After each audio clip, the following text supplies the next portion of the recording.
আর silver cup মাছের recipe. তেলটা গরম হয়ে গেছে, এবার মাছগুলো দিয়ে ভেজে নেব।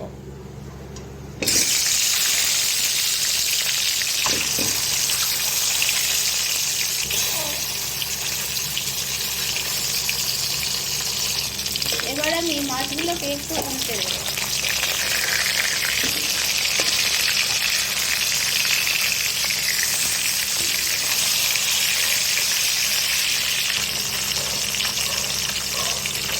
এপিটোপিট ভেজে নিয়ে মাছটাকে তুলে নেব। মাছগুলো আমার ভাজা হয়ে গেছে, এবার তুলে নেব।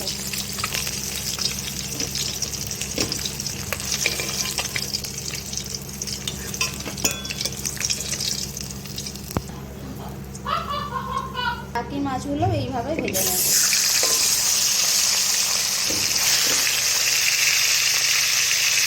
এবার আমি একটা পেস্ট বানিয়ে নেব।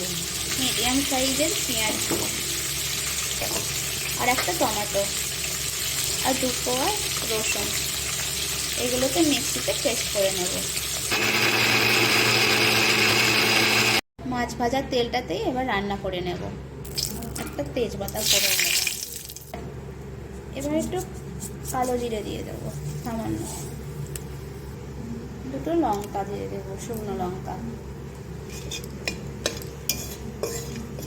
আমি পেস্টটা দিয়ে দেবো, আর রসুন, টমেটো আর একটা পেঁয়াজ দিয়েছিলাম। এবার ভালো করে নাড়াচাড়া করে নেব। মশলাগুলো একটু ভালো করে ভেজে নিতে হবে, তা না হলে রসুনের কাঁচা গন্ধটা রয়ে যাবে।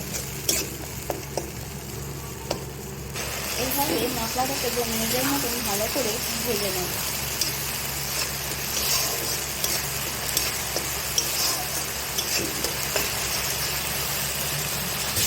মশলাটা আমার ভাজা ভাজা হয়ে গেছে। মশলাটার মধ্যে স্বাদ মতো নুন দিয়ে দেবো।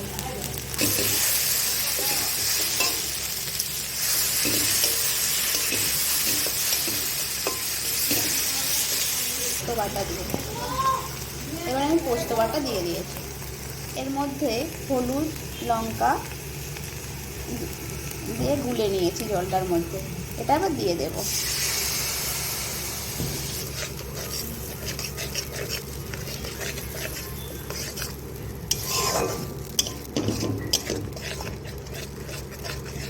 ভালো করে এইভাবে একটু মশলাটাকে আর একবার কষিয়ে নেব।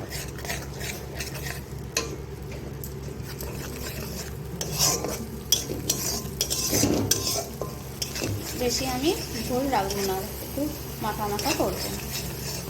এর মধ্যে আমি পরিমাণ মতো জল দিয়ে দেব।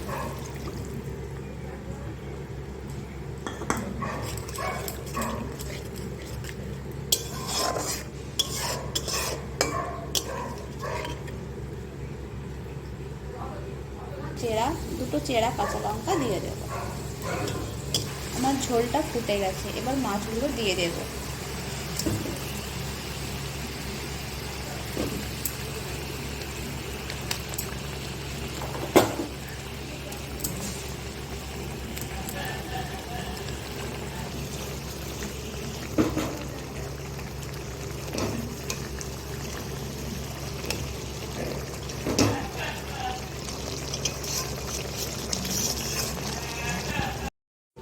আমার সিলভার কাপ মাছের কালিয়া রেডি। এবার একটু ধনেপাতা ছড়িয়ে দেব।